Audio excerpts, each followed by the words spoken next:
And our first entry is this Lego brick. No,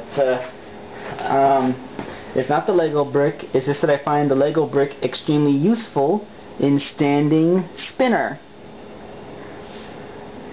Actually, if I move the brick upside down, if I move the brick upside down so I can stand him on this distant hole here, then I have enough room to display my second spinner. This is the guy that came packaged with the modern Sonic, and yeah, just stay there. Okay. And actually, of the initial 4 that were released in stores, like the initial 4 released in stores were Sonic, Tails, Classic Sonic, and Classic Tails. So this one was actually the winner of that group because it has the most paint application. As you can see, the basic plastic is purple, but they painted the antenna and the ring gold. They painted most of the underside silver. They painted the little blade helicopter rotors silver as well. And it actually has articulation. Actually, it's kind of hilarious, but despite being so tiny, it actually matches articulation with Egg Robo, which I find so amusing. Yeah, the blades spin. I'm guessing like they would put them flat like this so that they could get more. They could be more effective as cutters. But if they need to increase altitude, then they would alter the angle so that they can get more lift. Of course, you can't do it too much, or else you're just going to start producing drag. So yeah, I mean, of all the little badniks that they would give articulation to, they would pick Spinner. Now, the Dreamcast era was the shortest era. As we know, Sonic really only made 3 games for the Dreamcast. That was Sonic Adventure, Sonic Adventure 2, and Sonic Shuffle.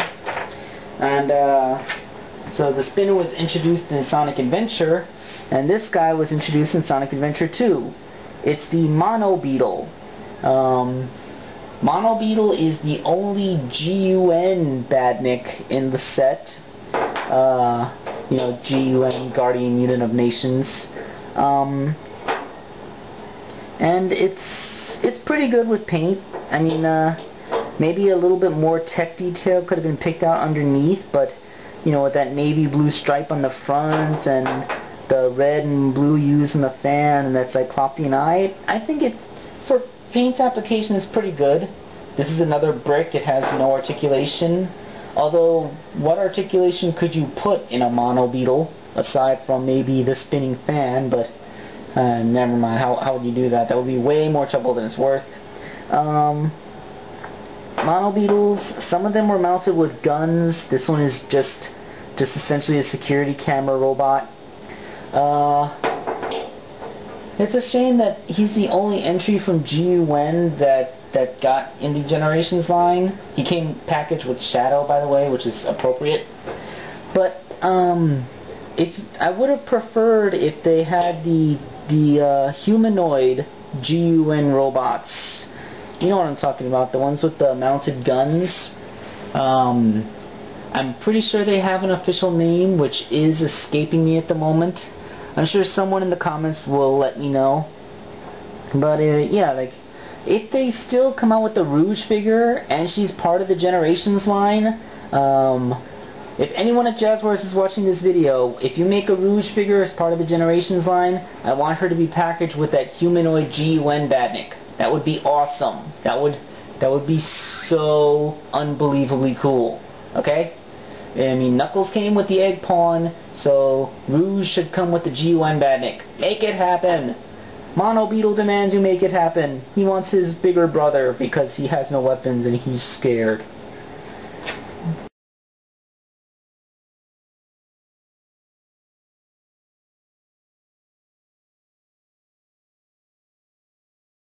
Okay, so leaving the sadly short-lived Generations, the short-lived Dreamcast generation, we move on to the multi-platform generation, and we start with the Egg Pawns, which were introduced to us in Sonic Heroes, which was the first multi-platform release game. You know, GameCube, PlayStation 2, Xbox, that thing. These guys match articulation with the Egg Robo. They move their shoulders. They're a little shorter though. They came packaged with Knuckles, so I guess they made them smaller to fit in the package. As you can see, Egg Robo's got at least a head on them. Well, not much to say about Egg Pawn. It does look pretty awesome. He's kind of a lighter orange than I expected him to be. I guess that was so that they didn't want, since he came packaged with Knuckles, they probably didn't want to make it look like a big old sea of red plastic, so they made it this orange to try and vary the palette. They have black pants. I feel like, again, like all of them, there's just a lot of sculpted detail in there that isn't picked out with any paint. Especially because when I saw the concept pictures of this, I was so expecting a much more articulated figure, because they have all the sculpting detail for an elbow joint, except that there's no joint. So even though in terms of sculpt this is one of my favorite of the smaller Badniks, and he moves, they have the same points of movement as the Egg Pawn, as the Egg Robo, because they also have like gorilla syndrome, where when they can stand on their fingertips and their feet don't touch the ground. And trust me, there's just a little bit of daylight down there. And you know what? To prove their acrobatic skills, you can actually, if this stove wasn't so bloody smooth, you can actually get them to stand on their fingertips with their feet completely in the air. Ha! Yes! Look at that. Standing on his fingertips. So yeah, that's kind of hilarious. Ah, you spoil sport. So yeah, I mean, you can do some amusing things with them thanks to their big splayed open fingers, but they aren't really all that. As Badnik inclusions, they're awesome, and this is actually the guy that I would want to Legion build the most. Like if I could have like 1,000 of these guys and cover up the entire surface of the stove, that would just be so awesome. But you know, I gotta thank one of my commissioners who sent me this little robo. Got a discount for his trouble. And we continue with the only Badnik to represent the Sonic 2006. It is the Iblis Biter. Iblis Biter was the last Badnik that I acquired. He's the only. Yeah, like if you're wondering why I didn't make this video weeks ago, it's because I did not get this guy until yesterday. Again, he's just a statue. He has no points of articulation. I thought for a second that the mouth might open and close, but it doesn't. It's sculpted. He seems a little too smooth for me, because he does have little tiny sculpted cracks in there, but they don't feel sharp enough. Like if this plate on the back had a rougher texture that felt more like stone, then that would have really sold it for me.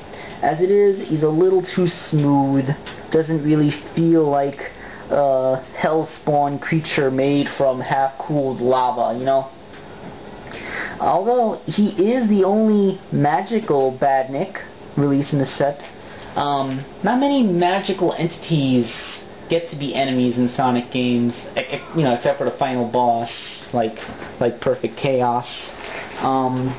You know, like the good Badniks would be magic Badniks would be like the Chaos clones from Sonic Adventure 2, and think from Sonic 06, where this guy came from, there were also those flying bat things and the giant worms, and I'm pretty sure at least one humanoid form. I know it's been a long time since I played Sonic 06, and I haven't had much motivation to do it again since it's so glitchy and messed up.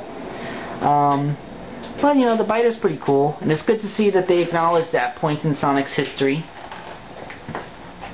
So that leaves only one official Badnik left, the Egg Fighter, which came packaged in with the modern Eggman re-release. And I gotta say, not counting Metal Sonic, this is the definite winner in articulation, because you see his little flat head up there. It has a neck joint. I mean, you can barely see the head from the front, but those two tiny beady red eyes will look at you. He has no elbows, but he does have a shoulder, same as the others. And here's something interesting: a ball-jointed wrist. I mean, it's pretty deeply set in, so it doesn't it rotates all the way. See, palm up. It can do a little bit of inward tilting, not much because it's a deeply recessed ball, but you know, he has a ball-jointed wrist, and that's something to be admired. He also has a ball-jointed waist, so you can, yeah, see. So yeah, hooray for you! You actually win the Generations Line Badnik articulation contest. Also, in terms of size, he wins. At just a little bit taller than the Egg Robo, this is the only Badnik in the entire series that actually feels like it's the size that it should be. He's just about as tall as modern Eggman, maybe just a tiny bit shorter, but he is taller than Sonic, or at least as tall as Sonic, so he actually does feel like he's the right size for what he should be.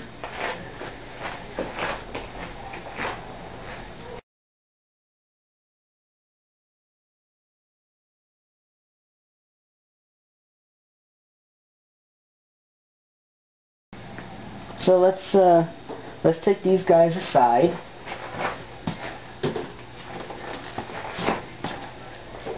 And let's have a cameo from E123 Omega, who technically is a Badnik.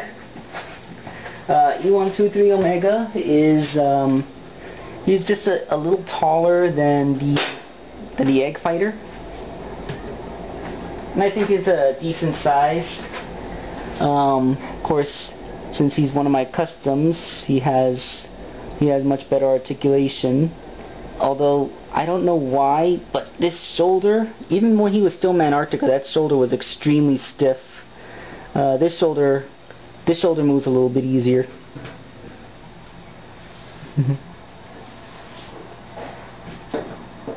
Yeah, I know.